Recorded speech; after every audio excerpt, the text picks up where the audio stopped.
Live. What's up, family? If it's your first time checking out the show, let me know what city, what state you're coming in from. If you're outside of the U.S., let me know what country you represent. Family, I need you to smash up the likes, smash up the likes, smash up the likes. Also, if you have not done so already on YouTube, after you subscribe, there's a little bell next to your subscribe button. Go ahead and click that thing right now so you can get your notifications each time I drop a new video like this. That way you'll be in the loop. I'm going in, but first I'm gonna let a few hundred of y'all come in, and I'm gonna give some shout outs in the meantime and in between time. I see OK, what up? Melanated King, Christopher Wilson. What's up, Shanny Denise? Robbie 3296.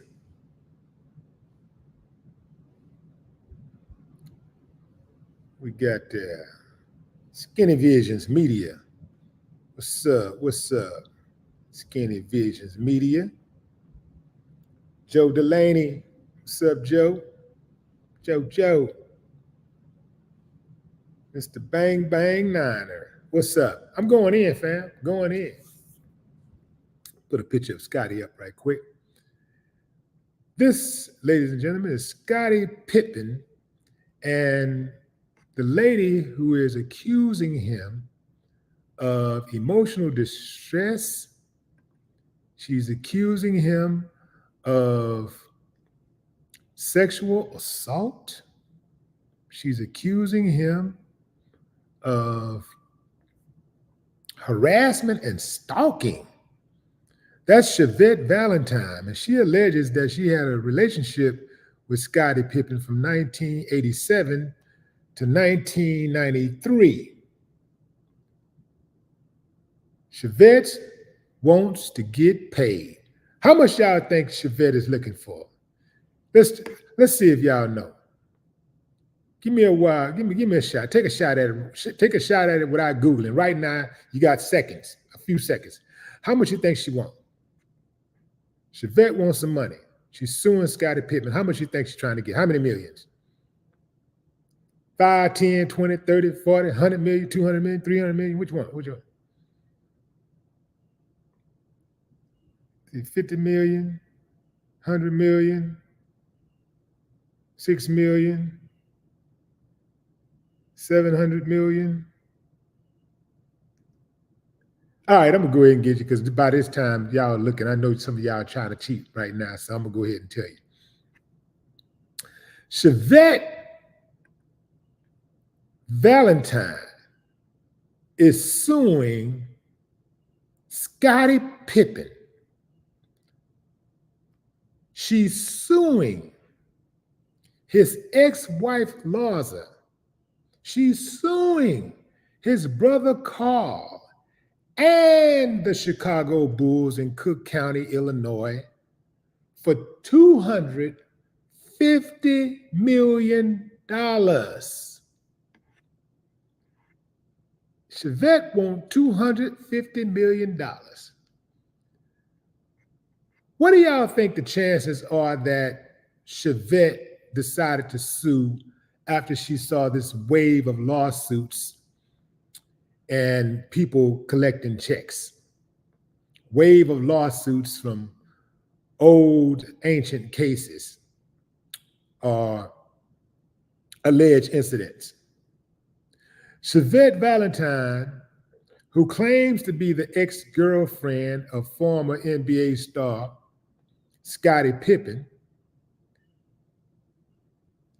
sues his wife, his ex-wife Larsa, his brother Carl,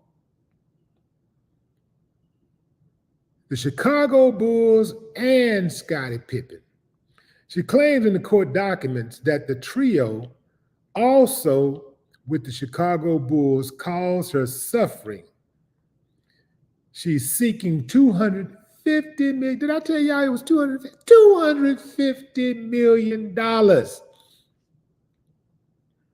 She alleges that she had an off and on relationship with Scottie Pippen, which came to an end after she was allegedly raped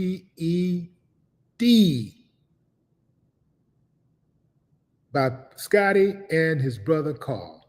She alleges that she had a relationship with him, and at some point, the relationship came to an end after she was violated by Scotty and his brother Carl. The alleged sexual assault reportedly led to the birth of her son, Devontae Pippen, who died in 2011.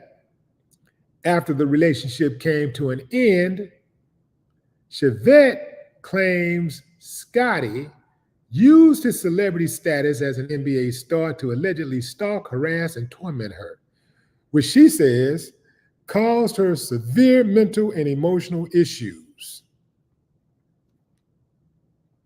Chevette alleges that she once tried to file a police report against the six-time NBA champion, only for Scotty to use his connections with local, state, and federal employees to allegedly cancel it, and his medical connections to falsify her reports to portray her as mentally ill. She also claims that the alleged stalking led to her losing employment opportunities and housing. A court date has been set for May 2nd. So they're entertaining this. They're entertaining this. There's going to be a hearing, I guess, to figure out if that's probable cause, right? Scotty was married to his first wife, Karen McCullum, from 1988 to 1990 before tying the knot with Larsa Pippen in 1997. She filed for divorce in 2018. Chevette, who claims she wasn't aware of the seven-time NBA All-Star's marriage to McCullum at the time of their relationship, has previously taken legal action against him. In 2019, she reportedly sued Scotty for $9,999. Yeah, you got that right, fam. That is the maximum amount allowed in a small claims court over expenses that she incurred during their relationship. She reportedly claimed she amounted expenses spent on hotel, car gas, food, and parking from traveling to see Scotty when he played road games, which she alleged he promised to reimburse her for. Meanwhile, Larsa is now dating Marcus Jordan, the son of Pippen's former teammate and best buddy, Michael Jordan. Scotty is currently on his No Bull tour in Australia with ex-teammates Horace Grant and Luke Longley for a series of public appearances to discuss Michael Jordan, the club's 6 NBA titles, and the controversial ESPN documentary about those teams, The Last Dance. Scotty is a Hall of Famer, and he was a member of the 6 Bulls title-winning teams. Scotty and Michael Jordan have been at odds since the release of the ESPN 2020 docuseries about the 1997-98 Bulls, The Last Dance, and things only got worse when Jordan's adult son, Michael, or Marcus, began dating Scottie Pippen's ex-wife, Larsa. Talk about salacious. $250 million. Let's see. This started in this allegedly ended in 1993. So we're talking 30 years. 30 years. 30 years. Here's what I find interesting, fam, about a lot of this Me Too stuff. What I find interesting, here's a picture of Scotty and Larsa, his former wife. What I find interesting about a lot of this Me Too stuff is they don't have a problem allowing people to sue after 30 years for sexual assault, right? And things of that nature. You can go back and sue somebody. And they say that murder is always an open case. But when it comes to murder, they want some evidence. You need to have evidence if you murder somebody in order for them to solve the murder. There has to be some evidence. It can't just be he say, she say. But the sexual assault stuff could be he say, she say. Like, they actually got a court date. They gave her a court date. I'm sure that court date, I'm sure that's just a hearing to determine whether they're going to go forward, whether the judge is going to allow them to go forward with the suit. The judge is obviously going to be looking into the suit or the details of the suit and claims or any evidence that might be presented to determine whether or not Chevette has a case. But you don't have to have any evidence, and she can still get paid. She ain't got to have no evidence, but she can still get paid. But if you murder somebody, you got to have evidence. You know, murder case, it could be a cold case for 40 years ago, 50 years ago. But you don't see anybody going to prison, getting convicted of crimes after 30, 40 years without any evidence. There has to be some evidence.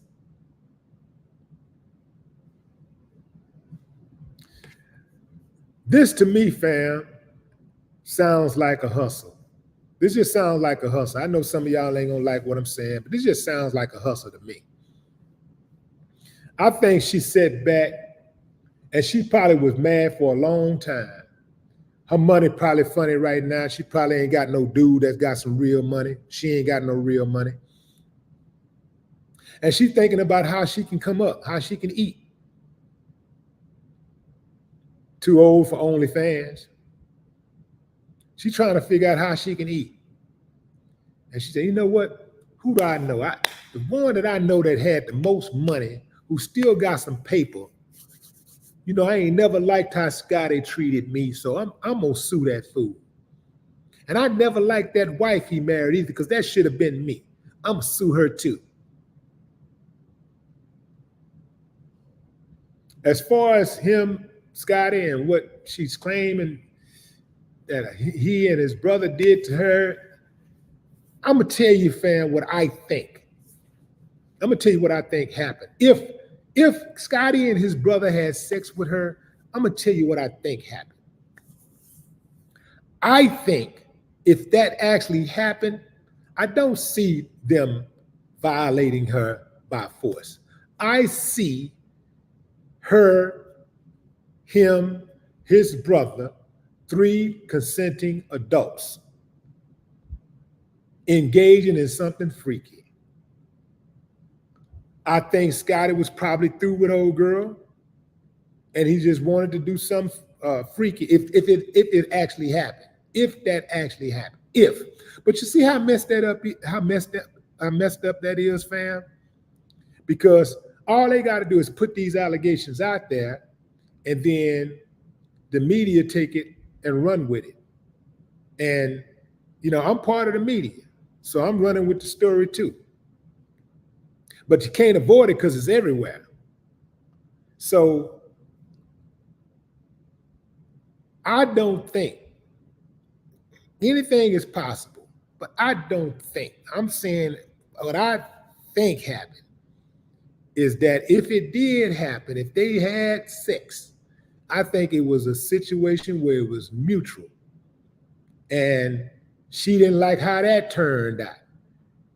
She probably had sex with his brother, And once he saw that go down, that just confirmed what he already thought about her. She for the streets. That's what I think happened. There's a lot of situations where women will have sex with multiple people at one time. And after it's over, they don't like the way they was treated. They don't like the way the dudes just kind of discarded them, or maybe the rumors started and people started talking about them and, you know, saying bad things, or maybe they got caught in the act or something. So now, how do they maintain some type of control of their emotions or whatever? Hey, you know what? I'm just gonna say they raped. I'm gonna tell you, took it. How many times have we heard stuff like that happening? I'm not saying that something like that could not happen. Obviously, it does happen. But a whole lot of times, people will hide behind the veil of this believe women no matter what. And I ain't gonna lie, fam, you know, I got a spot in my heart for, you know, wanting to believe, you know, that a woman, if she says she was violated, I got a spot in my heart for, you know, wanting to believe that she wouldn't be lying about something like that.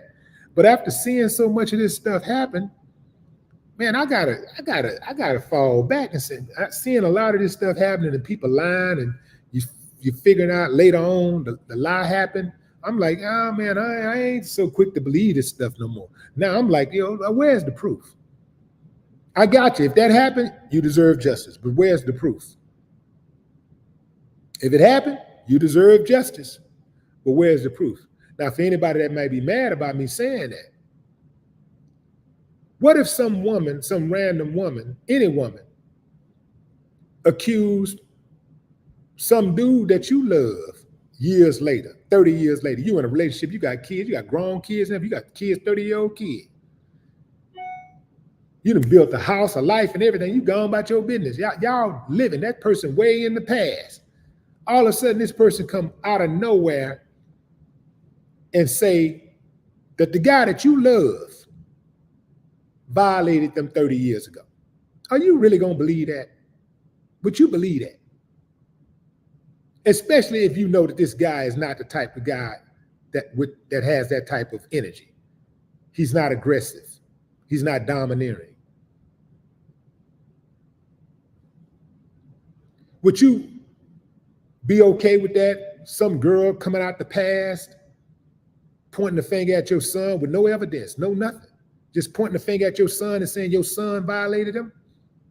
Come on, let's call a strike and a ball. Let's keep it a buck. Would you be okay if some girl some random chick out of the past, from not just the previous relationship, but the previous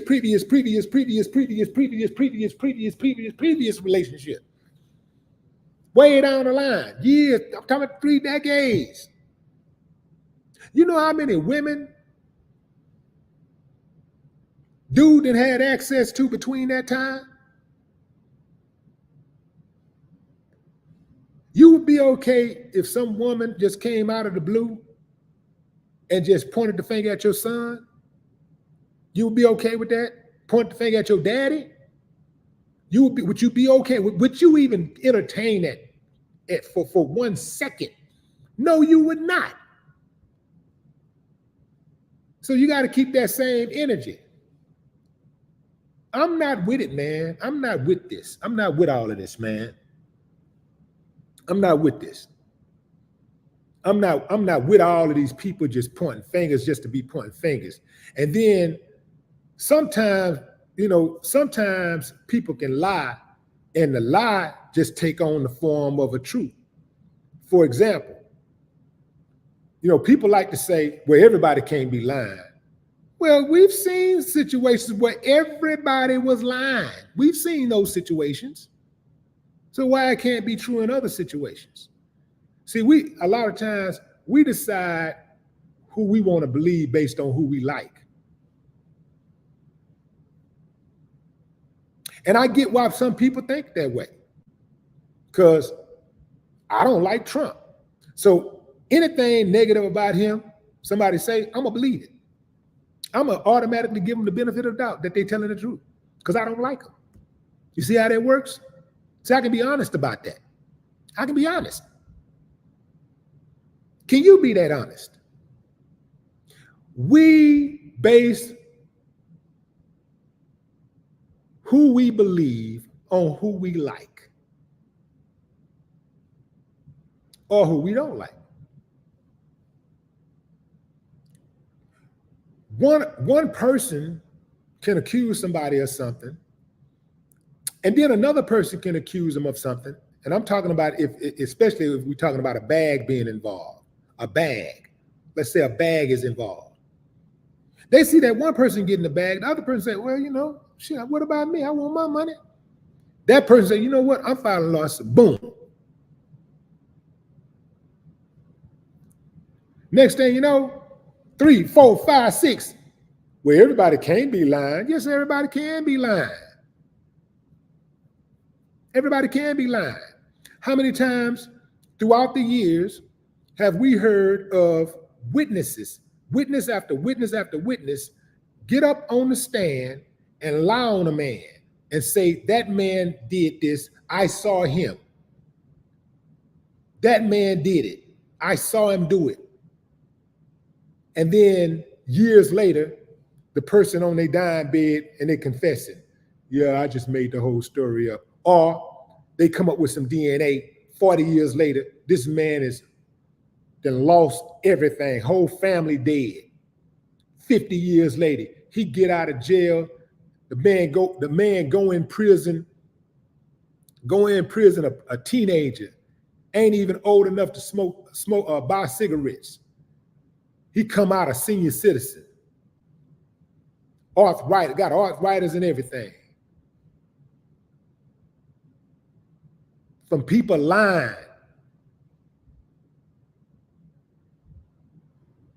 Man, a lie ain't nothing to tell.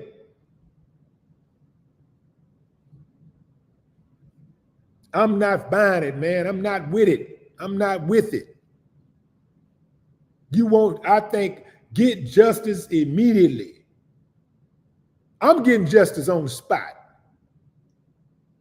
Violate me in any kind of way. It ain't gonna take me 30 years. I don't give a damn. It ain't gonna take me 30 years to get mine. I want justice. Do you understand that justice denied is one of the greatest tragedies in life? Justice denied. That's why I'm so adamant about getting my justice. That's why I'm so adamant about people getting justice. If something happened to either one of y'all that's listening to me, if any one of y'all was violated in any kind of way, I would want you to get justice. That's only right. It ain't got nothing to do with what's fair. It's what's right. I would want you to get justice. If I never met you a day in my life, I would want you to get justice.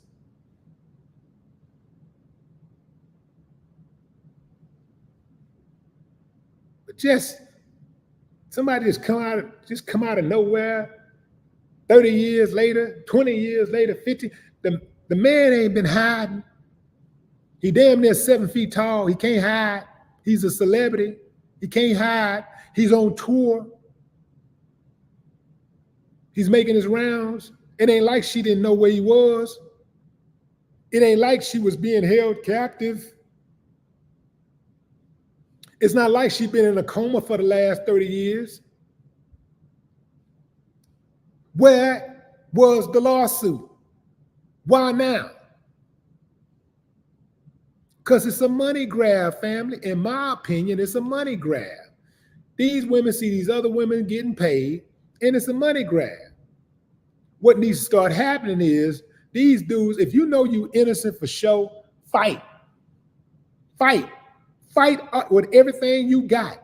Let everybody know. Put the world on notice that ain't no free money. Ain't gonna be no free money. None. Ain't no free money. And let them know not only are you going to fight, but you're going to turn around. You ain't going to just come after them. You coming after everybody that aid them in any kind of way. Get them all. That's right. Anybody that enable them, get them to. When it's over, make sure you hit her legally. Make her pay for them lawyer fees. Put her in the hole. Most of these chicks, they're in the hole already. That's why they suing in the first place. They ain't got no money. So put them in the hole even deeper. Bury them. Finish them.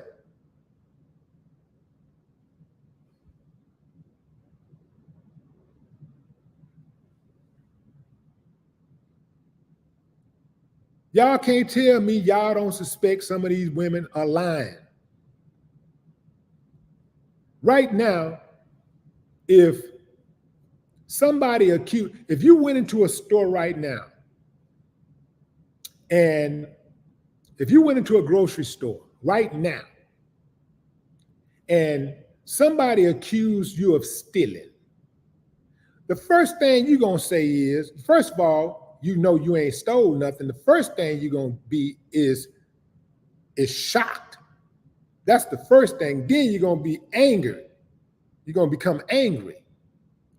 But then you're going to say, what the fuck? What I got? Where is it? Show me something. What did I steal? Where is it? What did I steal? Where is it? But run the damn camera.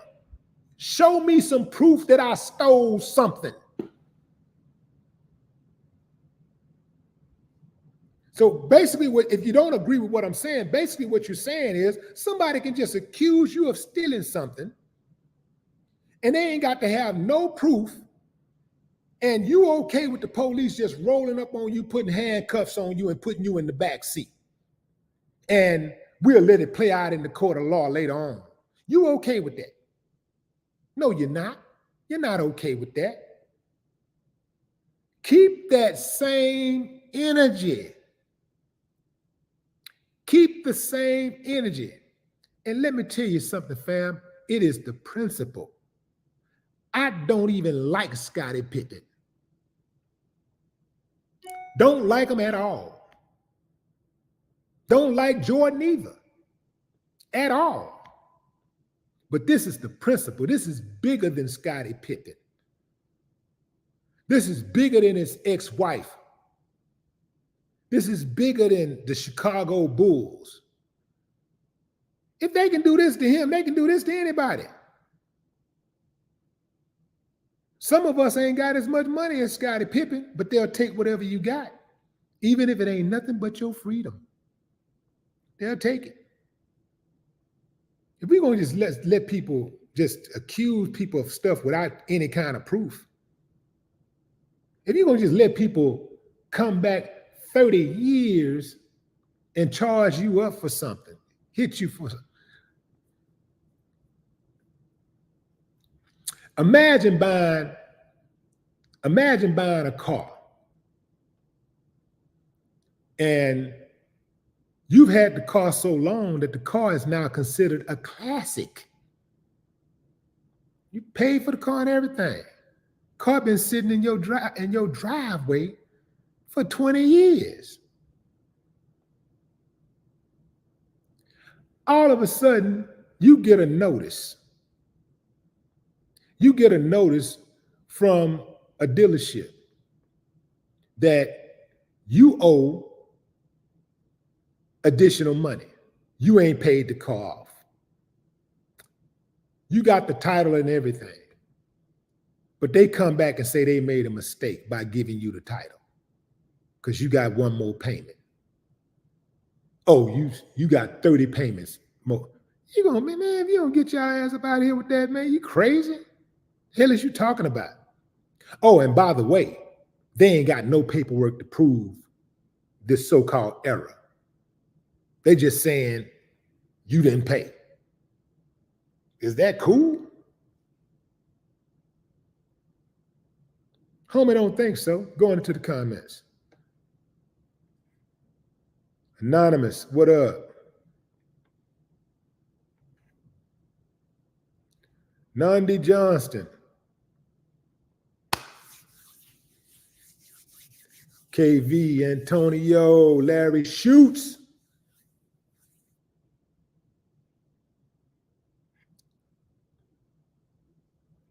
Southside Cook County, baby. What up?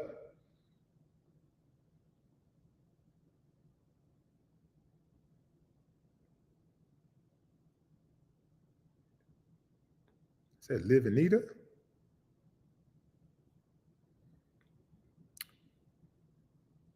Leon Gardner. What it do? What it do?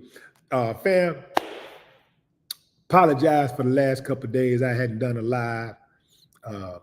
As y'all know, I'm a big time crypto investor. So the market is back. And so I've been just, I've been taking positions. I've been taking my positions. I already had a lot of crypto already. Like, because I was taking positions when the market was down, sinking. I was already making investments while the market was down. So I've been making investments over the last 3 years since the market been down. A lot of people, they be scared when it comes to crypto or the stock market. They do the exact opposite. They only invest when the market is doing good. You're supposed to go in. You can invest when it's doing good, but you're also supposed to invest when it's doing bad, when it's down. That's when you go in so you can buy.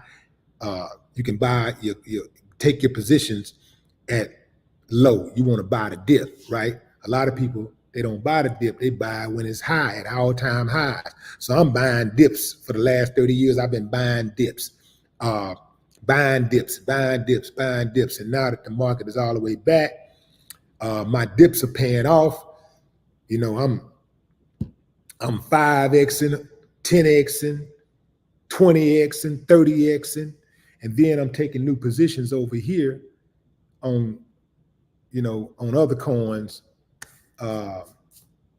that are jumping, on new stuff. So that's what I've been doing for the last couple of days, people. That's what's been going on. Keno say, don't like crypto. Hey, we ain't gonna try to make you like it either, homie. We're not gonna try to make you like crypto. If you know people that really invest in it, we ain't gonna make you like. We're gonna tell you, like real crypto enthusiasts are gonna tell you what we do. We're gonna tell you what we do, and then you can do whatever you want to do. You decide what you want to do, but you should, whatever you do, you should make it light on yourself. Don't do anything that's gonna make you uncomfortable. And that's not just with crypto. I wouldn't, anything that somebody pressuring you to do, putting too much pressure, applying too much pressure, I'd be very skeptical of doing it. I let you know what I'm doing. If you want the information, you can take it. If you don't want to take it, that's cool too. Just like I do with social issues. I give y'all the information and instructions. You can do what you want to do with it. You can take it or you can leave it. Either way, I'm gonna keep marching. I'm gonna keep moving forward. I'm gonna keep stunting, no matter what. I'm gonna keep pushing forward. It don't matter, one way or the other.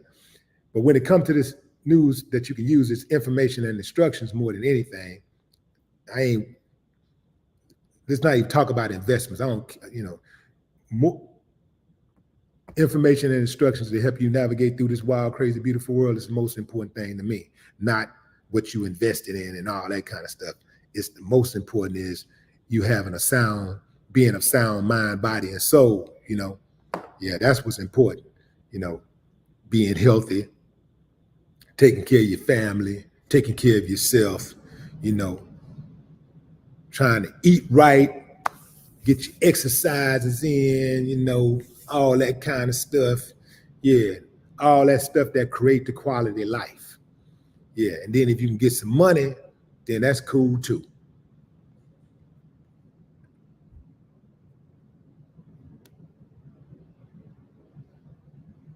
Leon Gardner, what's up? Derek Carret.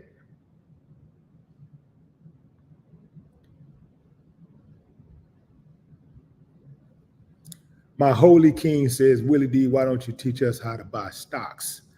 I got some investments in stocks, but stocks ain't really my thing. Like I got it, just to be diverse. I got it, but I really don't go into this. Like crypto is my thing. I really like crypto. But the stocks, I take more chances with crypto. But the stocks, I'm pretty I'm conservative when it comes to stocks, right? I only bet on the blue chip stocks. Every now and then I might bet on a dark horse, but I only mess with blue chip stocks. And I make steady gains. I'm cool with my little 8% gains on my stocks. I'm good with that right there. You know, I can eat off that forever. So I'm cool with that. But I like taking the risk also, because the greater the risk, the greater the reward. And so I just like I like that crypto rush. I like that more, you know. I like that.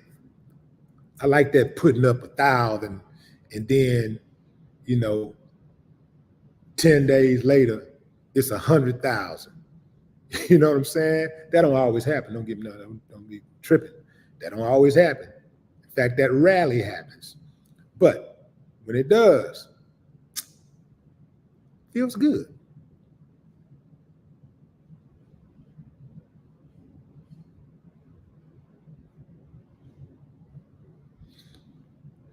And I don't like day trading either, fam. I don't like trading every day. I like to put my stuff up and then let it ride. I like to just take positions and let it ride. Some people like the stock, they like the day trading,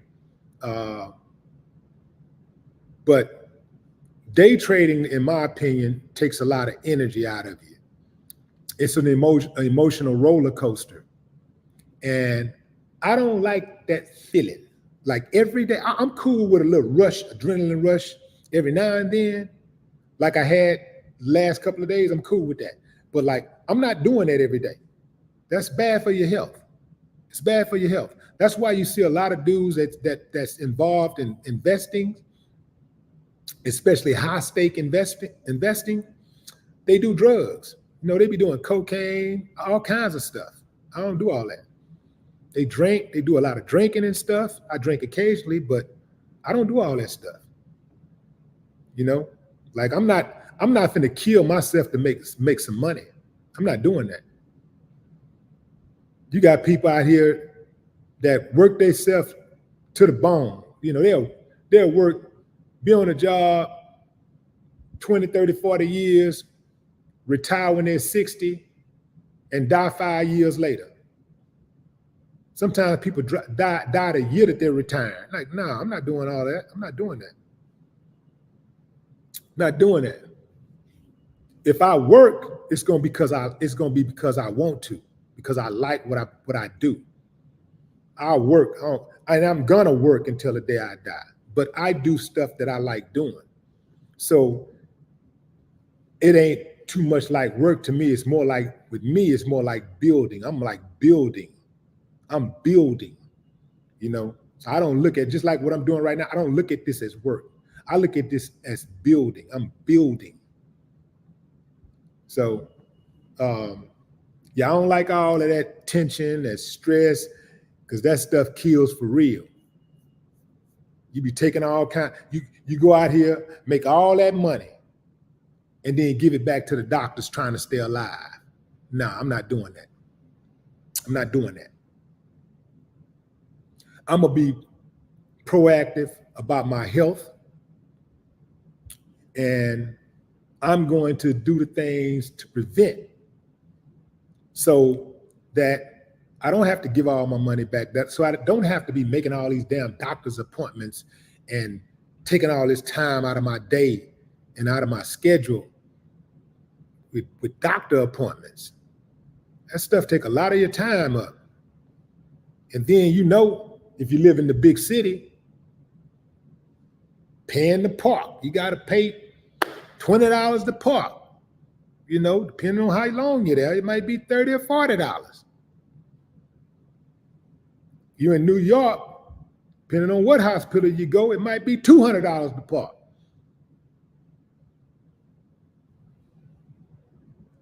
So what's the use to having all that money if you can't enjoy it?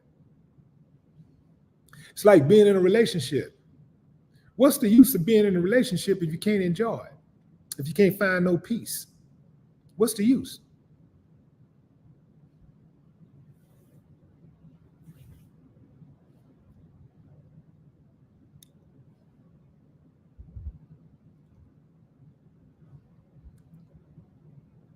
Key New Goddess. Michael Scissorhands.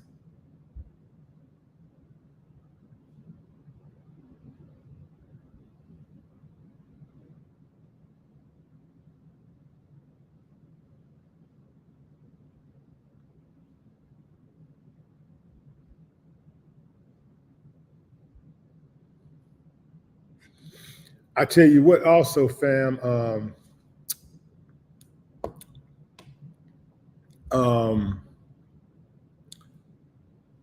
I'll give y'all a little nugget. I'll give you a little nugget on the stocks, right? I'll give you a little nugget. If you want to, if you're new to the stock market and you got some trepidation about it, I would say a nice play would be a Roth IRA account. Put that money in a Roth IRA, Roth, R-O-T-H. Put it in one of those type of accounts. It's hard to lose. It's hard to lose putting the money in a Roth IRA account. And when you do it, automatically send a certain amount of money every single month, or if you want to do it weekly or bi-weekly, but at least once a month, fund it. Fund that thing. It'd be easier actually if you funded it every time you got your paycheck. Every time you got a check, fund it. And you'll be amazed what kind of money you'll have in a few years.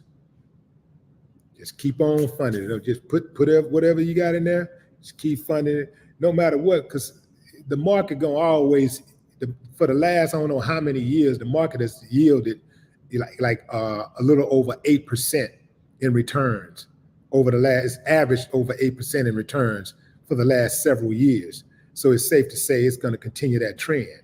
So these type of things, that's a little nugget, and that's all I'm gonna say. But this is not financial advice. If you go out there and do that and you lose your money, don't tell me shit. I ain't got nothing to do with it. I ain't gonna give you no money. I ain't gonna help you out. Because if you win, you ain't gonna help me out. If you win, you ain't gonna even say thank you. You just gonna win and go on about your business. So, whatever you do it because you want to do it. Don't do it because I told you to do it. Because I ain't gonna tell you to do it. I'm just gonna tell you what's out there, and then you can make your choice.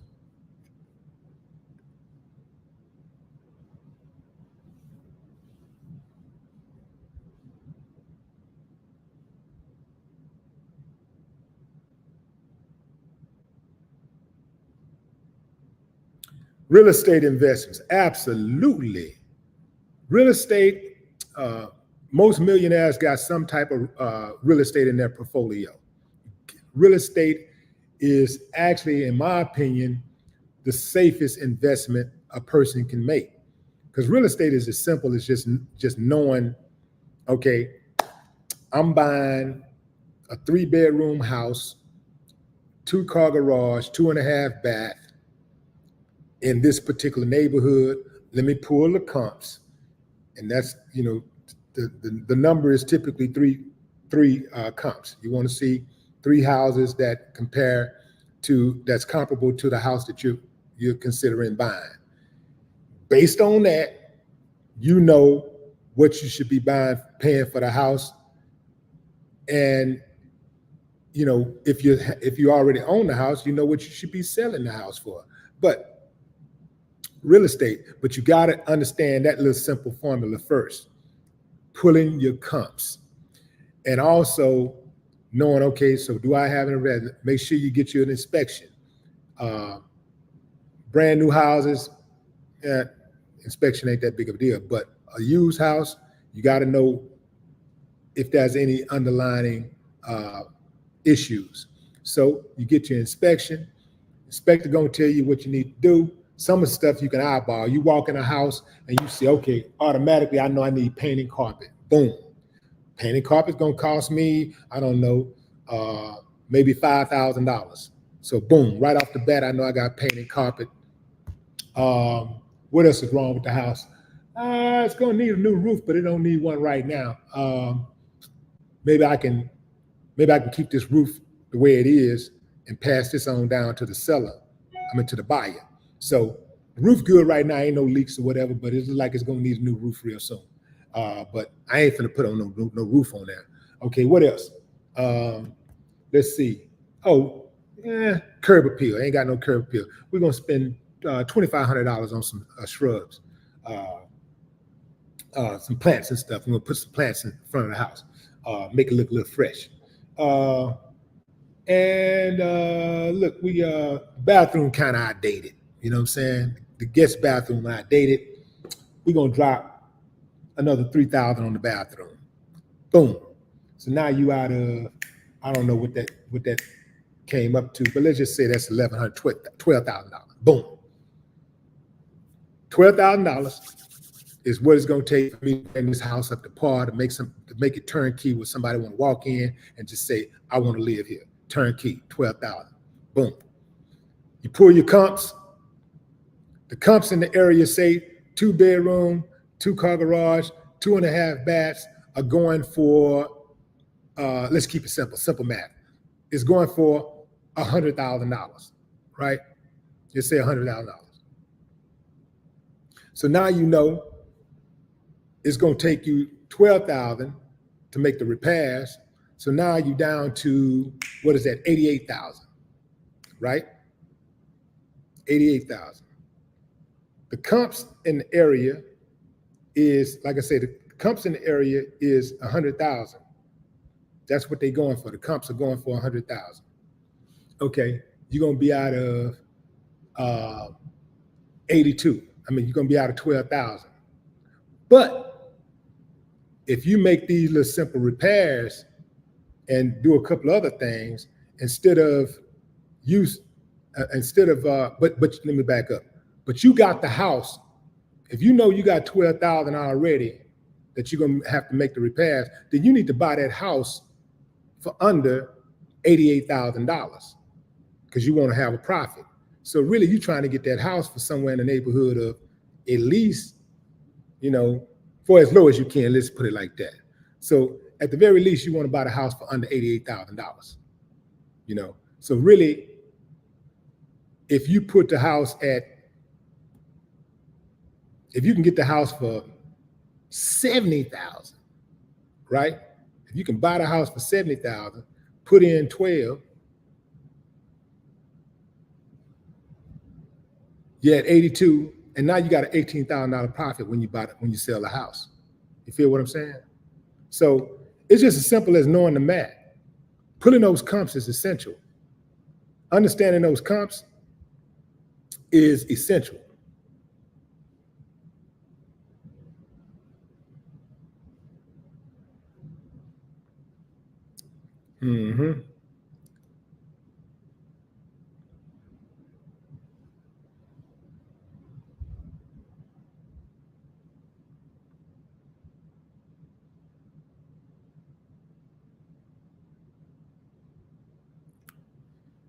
Let's see, my holy king, check the foundation of the house. Well, that's like with everything else. You always want to check the foundation. Oh, here's another thing. Here's a little trick I do, fam. Anytime I buy a house, I don't, just like buying a car, you're never supposed to let the seller or the seller's agent, hell, you shouldn't even let your agent know how much you really, really like the house. Because sometimes your agent might be working with, if you don't really know that agent might be working with the seller's agent. So anytime I get ready to buy a house, as soon as I walk in, I'm just looking for anything. I'm looking for anything, because why am I doing that? Because I'm looking for a discount. Even if I like it, as soon as I pull up, I'm like, yeah, this looks good so far. In my mind, I'm like, yeah, it's nice. When I go in, even before I walk in, I'm looking for anything. It can be a crack in the concrete. It can be the house next to it that abandoned, or it's got an ugly color. It can be anything. When I walk inside the house, if the door squeak, boom, I'm looking at it. If it sticks, I know we probably got a foundation issue somewhere. It's not to say that the house not livable, but it's probably got some type of foundation issue if the door sticks. I'm looking at the ceilings. I'm going into the closets. The closets are good places to check for cracks. I'm going and I'm looking to see if any kind of paint look different, any type of crack. Oh, I'm charging for that.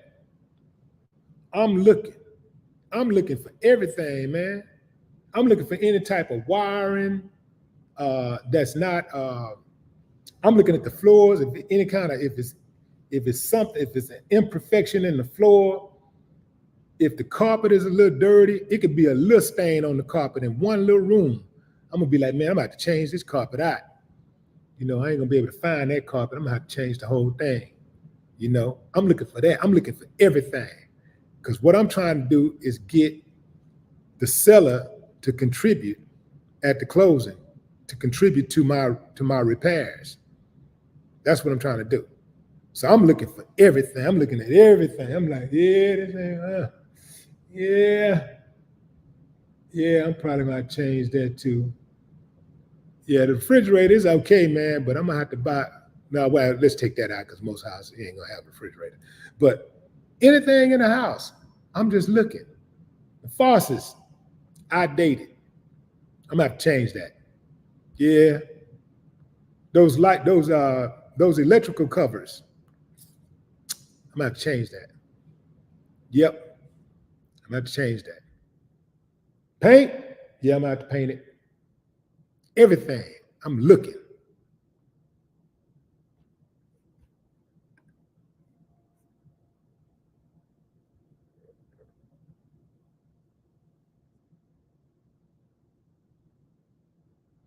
And I repeat, never buy a house for what the asking price is.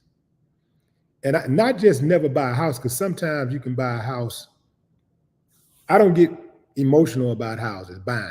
I'm not emotional about buying because I just feel like it's going to always be another deal around the corner. If I can't get it, I'll get another deal. I don't look for deals, I look for steals. So anytime I buy a property, I'm always trying to find something with the equity already built in. When I buy, I'm looking for something with the equity already built in. That way I'm already years ahead of the game. If you and I start off at the same time and you have $100,000 mortgage and both of us have houses that are valued at $100,000, but I paid $80,000 for mine and you paid $100,000 for yours. I'm gonna pay mine off a lot faster than you're gonna pay yours off. If we paid our notes without doubling up and tripling up, we just paid the note on that house and we had the same interest rate. I'm gonna pay my house off faster than you're gonna pay your house off. So I'm looking for something with interest, with an equity already built in. Typically, I look for a house when I'm buying anything. I'm looking for something that has somewhere between 20 to 30% equity in it. That's what I look for. I don't look for deals. I look for steals. I don't care what the house looks like. I don't care how amazing it is. You want $1 million for that house? I'm not giving you $1 million. I'm gonna offer you $800 or $750, knowing that $800 is the mark. If I offer $750, you're gonna see that, okay, I might offer $700. You be like, damn, that sounds disrespectful, don't it? It's a psychological thing. If I say $800, then you're gonna try to find the sweet spot at $900, but I ain't trying to buy it for $900. I'm trying to get it for $800. So to get it for $800, I'm trying to offer $700, knowing that you're gonna counter at $900 probably, And then I'm gonna say, well, 750, and you're gonna say 800. Ding, ding, ding. I'm where I need to be at. And those numbers can be adjusted, it could be a little tighter than that, but still, the point is, whatever they're asking, I'm gonna be considerably off, unless the equity is already built in, and it's obvious that they're selling it at a discounted rate.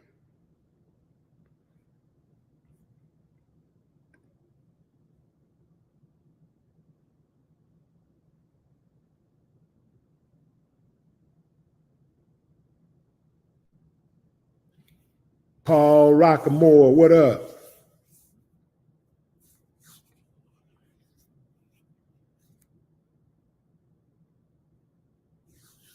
What's up, Anthony Jr.? Sister Soul.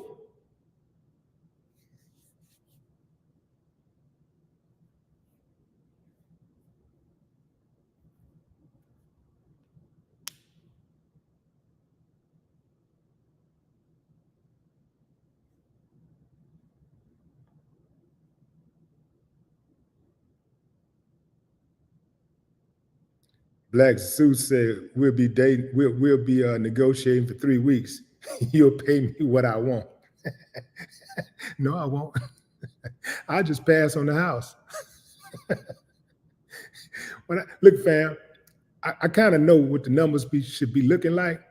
So I'm always, you may not get what you want, but you're going to get enough money to feel like, you didn't get a house away. You didn't give it away, right? I always look at it like this, fam. Oh, another thing is this.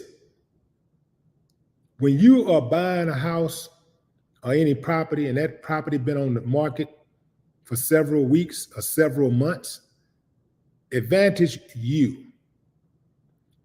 If that house has been on the market already, that property been on the market and it's been taken off the market and put back on, advantage you. Because the seller is getting worn out. He's getting tired. Sometimes you have these sellers who are just really emotionally connected to these properties and stuff, especially if it's their home. I'm not selling my house for that. No, because they be thinking all of the stuff they put into the house.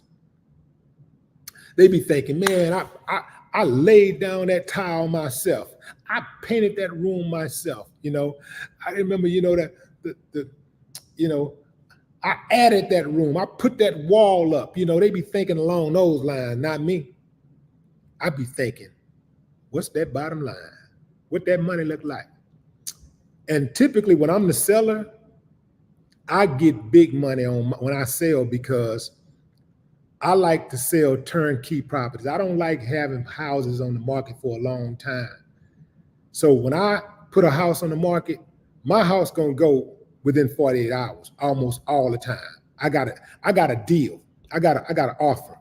I got an offer. Typically, I'm gonna have an offer within 24 hours. If I put something on the market, I'm gonna have an offer within 24 hours, because I make sure that my properties are in mint condition. They're turnkey. They're competitive with aesthetically. They're competitive with everything else that's in the market. Anything, and I always, a lot of times too, I try to make sure my property have a little extra thing going, to whereas when they walk in, they go like, "Oh man, wow, that house was nice down there, but this is unusual. This is different. I think I like that." I might have some regular wooden doors, and I might take it off and put some iron doors on there, just to give them a nice entrance. And that little thing alone, when everybody else in the neighborhood got wooden doors, and you walk up to that door, those double doors, big ass double doors that I got, and you look at that, you like, this is different. And that'd be just enough to make you say, and that's another thing too that you remember about houses. People remember certain things, the house with the doors, the the house with the pool, um, the house with the jacuzzi on the roof. They remember stuff like that. So give them something to remember about the house. It don't necessarily have to cost thousands and thousands of dollars to do it, but putting that little personal touch on there, yeah, help you sell your property a lot faster.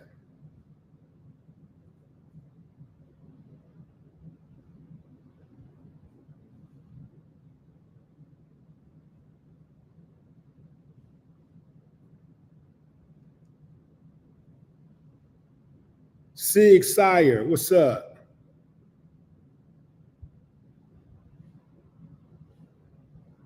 Mike Harvey, what it do? What's up, Ray Coleman?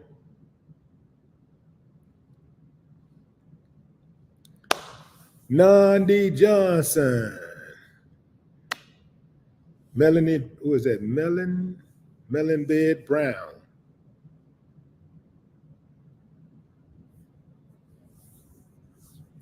Natalie Jones, what's up?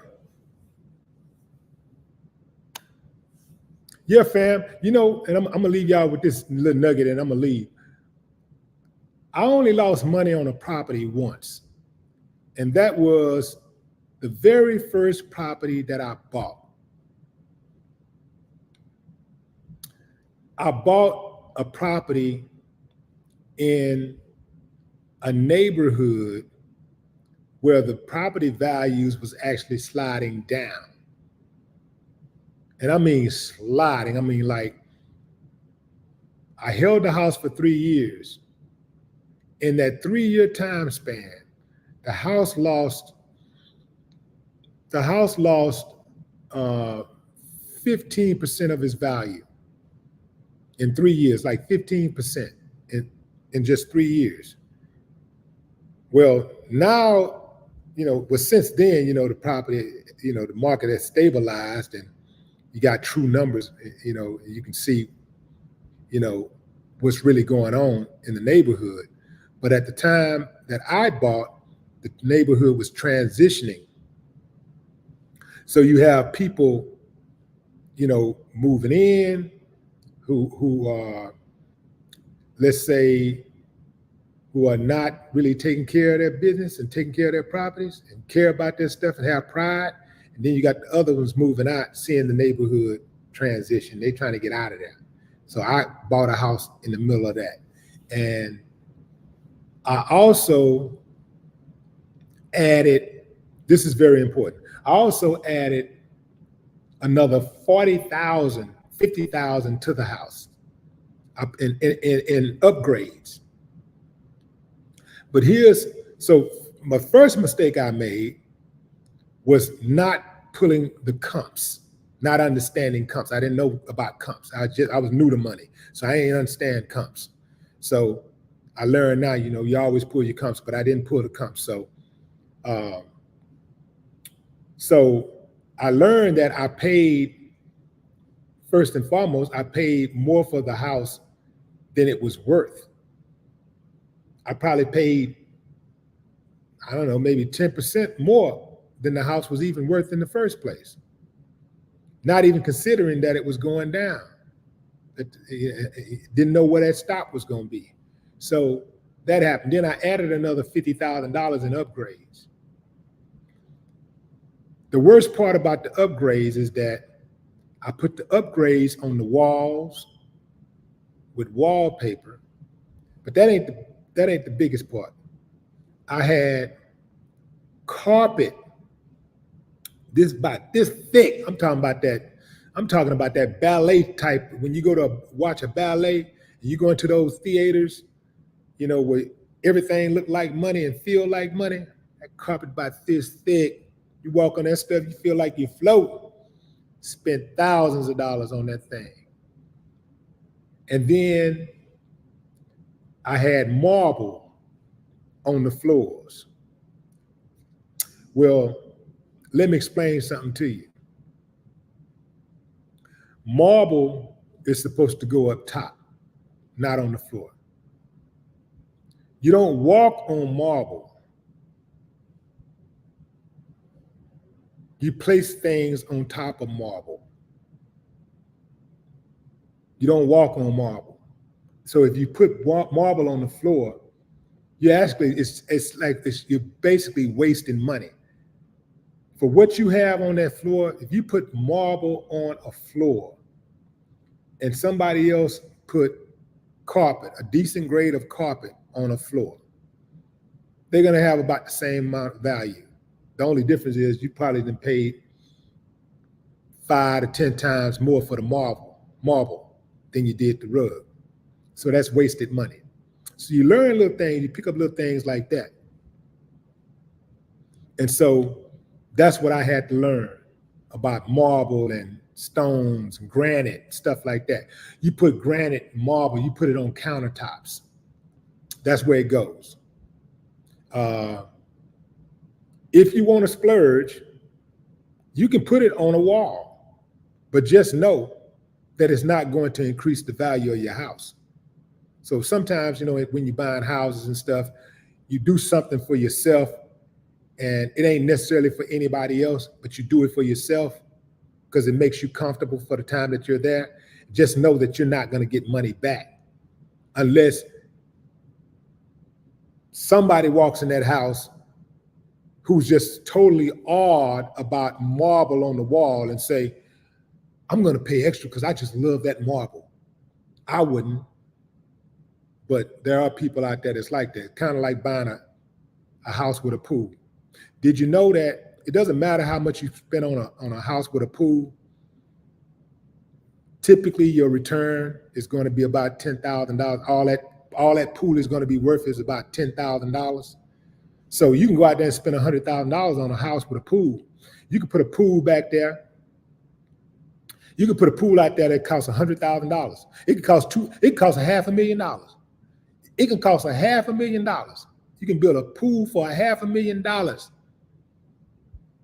And it can have tunnels and all that kind of stuff, all the stuff, light show and everything. The value is going to be about $10,000.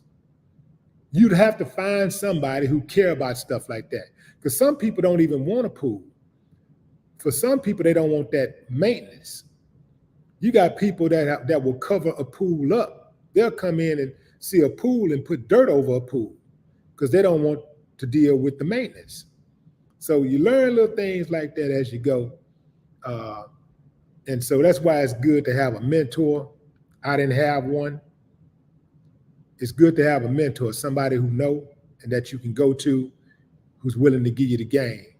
And you can save yourself a whole lot of headache, not to mention money. Till next time, fam, that's my time. I see Paul, okay. I'm gonna get up out of here, y'all. What is that? Don Samuel, what's up? All right, fam, that's my time. I appreciate y'all joining the live. Until next time, no more talk.